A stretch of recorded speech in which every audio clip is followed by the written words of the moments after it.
Good evening and welcome to Simple Scotch Reviews.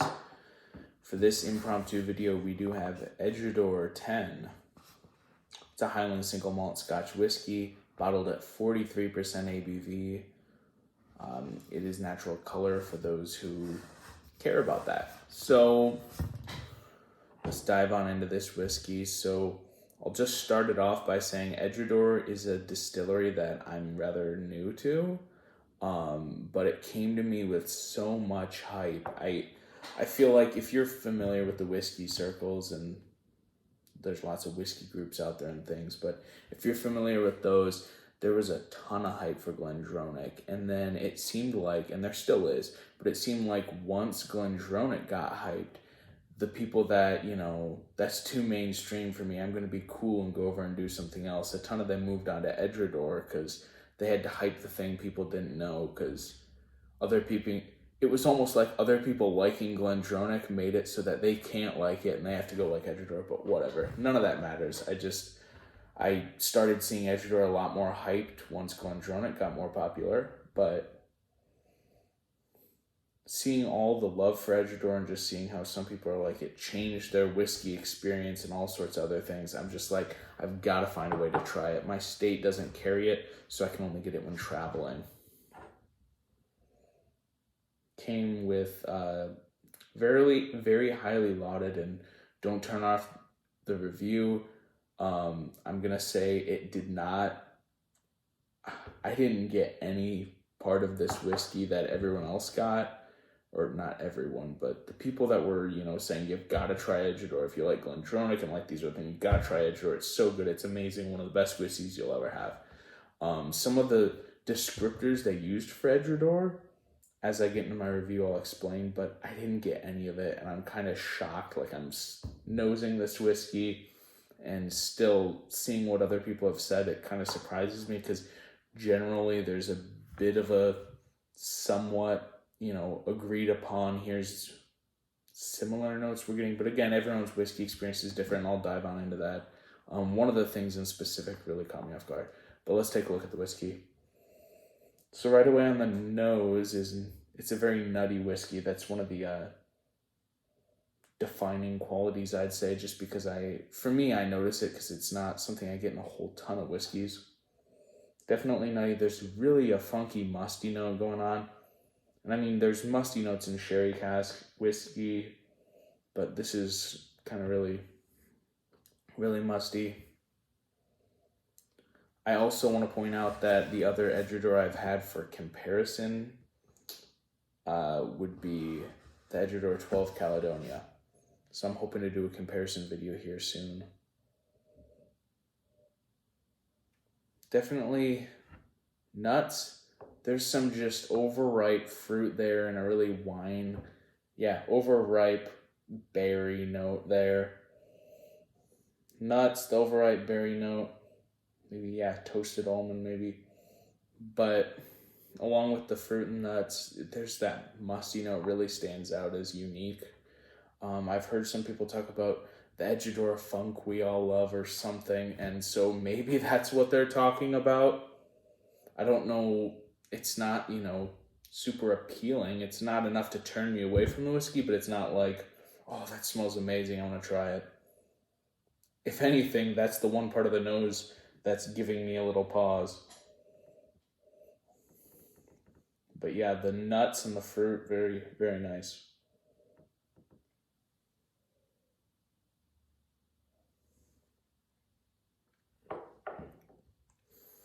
So here with the palate is where I'm going to bring up the one thing that I read all about this Edradour that I can't get on board with, which is the mouthfeel being thick and so thick, viscous, luscious.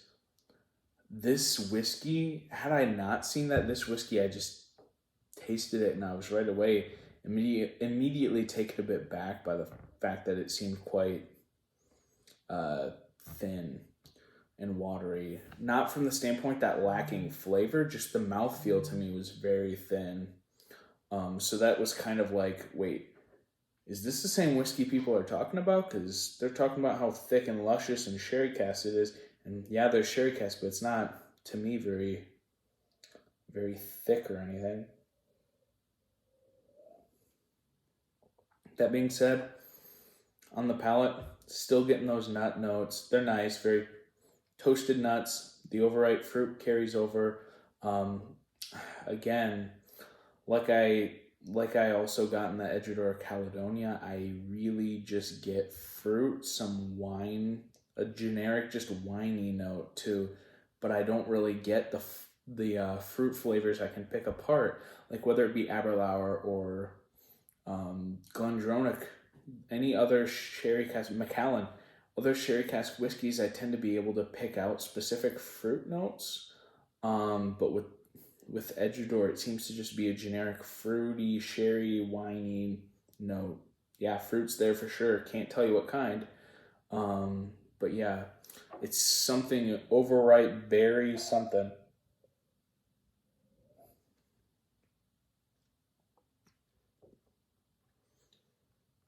It is thinner than I expected, but yeah, nuts for sure. That generic sherry, fruity, winey, resinous, just it's like I would describe Edradour Abana as a thick, musty sherry cask, lots of sherry. This whiskey's like that, just super thin down. And I'm not just saying that because the ABV is 43 compared to like around 60% of the Abana, but to me it's got that quality of thick, musty sherry cask, but doesn't have the mouthfeel. But either way, just to recap the palate there, definitely has some nut notes, and that musty note from the nose definitely carries over into the palate. And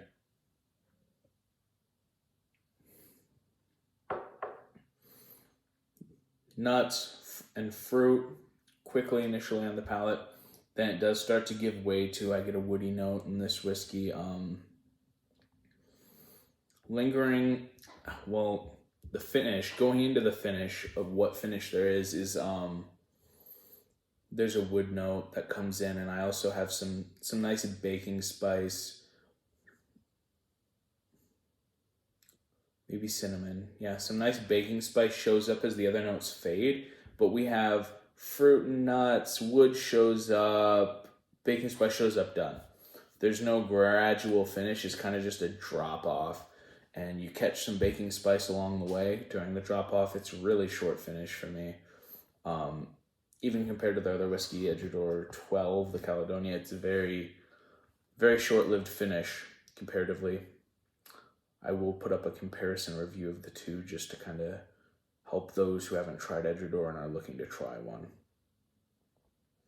Overall, I don't want you to think I'm bashing on this whiskey. I'm merely pointing out that the hype that I saw for it seems unwarranted, and I don't feel it lived up to that hype. That being said, I can still recommend this whiskey because it's a good whiskey, and I think you'll enjoy it. It's a nice sipper for me. Nothing special about it. There's sherry cask. If you're after that musty note, if your quest in whiskey is going after a musty flavor, there is one of those notes in this whiskey, so maybe that's what is making it the holy grail for some people. But for me, for the price,